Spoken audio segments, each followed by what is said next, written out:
میرے بھائیوں کو میری طرف سے تہہ دل سے السلام علیکم ورحمۃ اللہ تعالی وبرکاتہ۔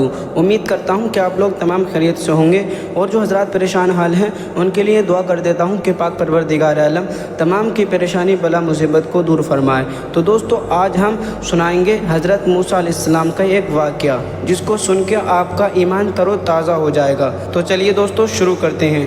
بسم اللہ الرحمن الرحیم۔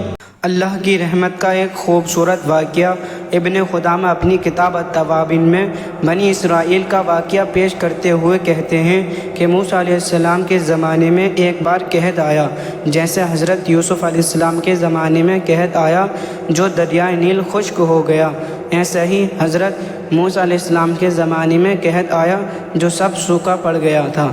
آپ اپنے تمام صحابہ کے ساتھ اللہ کی بارگاہ میں ہاتھ اٹھا کر بارش کے لیے دعا کرتے ہیں۔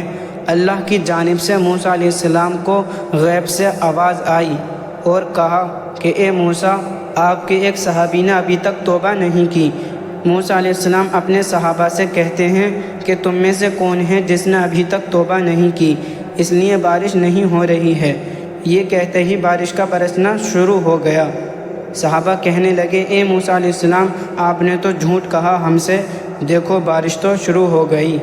موسیٰ علیہ السلام پریشان ہو کر اللہ سے سوال کرنے لگے، اے اللہ، یہ کیسا ماجرا ہے؟ اللہ تعالیٰ نے فرمایا، اے موسیٰ علیہ السلام، جیسا ہی تم نے صحابہ سے توبہ کا ذکر کیا، میرے اس گنہگار بندے نے مجھ سے اپنی گناہ کی توبہ کر لی۔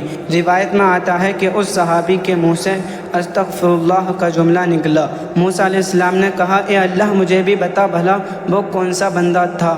اللہ تعالیٰ نے فرمایا، اے موسیٰ، میرا بندہ جب گناہ کر کے توبہ نہیں کیا تب میں نے تم سے چھپایا، اب تو میرا بندہ توبہ کر چکا ہے، پھر بھلا اب تمہیں کیسے اس کا نام بتا دوں؟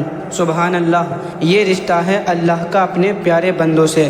تو میرے عزیز بھائیوں، اللہ سے ہر وقت توبہ کرتے رہا کرو اور اللہ سے ہر وقت ڈرتے رہا کرو۔ تو میرے عزیزوں، اللہ رب العزت ہمارے گناہوں کو پوشیدہ رکھنے پر قادر ہے، اور صرف پوشیدہ ہی نہیں بلکہ ہمارے گناہوں کو معاف کرنے پر بھی قادر ہے۔ ذرا شدت سے خالص اس کی بارگاہ میں ہاتھ پھیلا کر کے تو دیکھو۔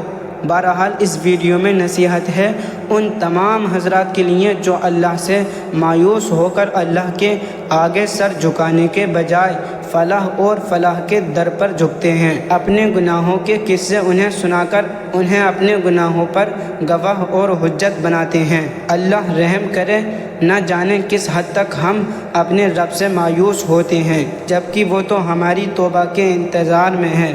لہٰذا میرے عزیز بھائیوں، ہمیں چاہیے کہ ہم اللہ سے اپنا رشتہ مضبوط کر لیں اور ہر حال میں اللہ ہی سے سوال کریں، جیسا کہ ہمارے نبی کریم صلی اللہ علیہ وسلم نے ساری زندگی اپنی امت کو تعلیم دی۔ انشاءاللہ العزت کہنے اور سننے سے زیادہ عمل کی توفیق دے۔ جب تک ہمیں زندہ رکھیں اس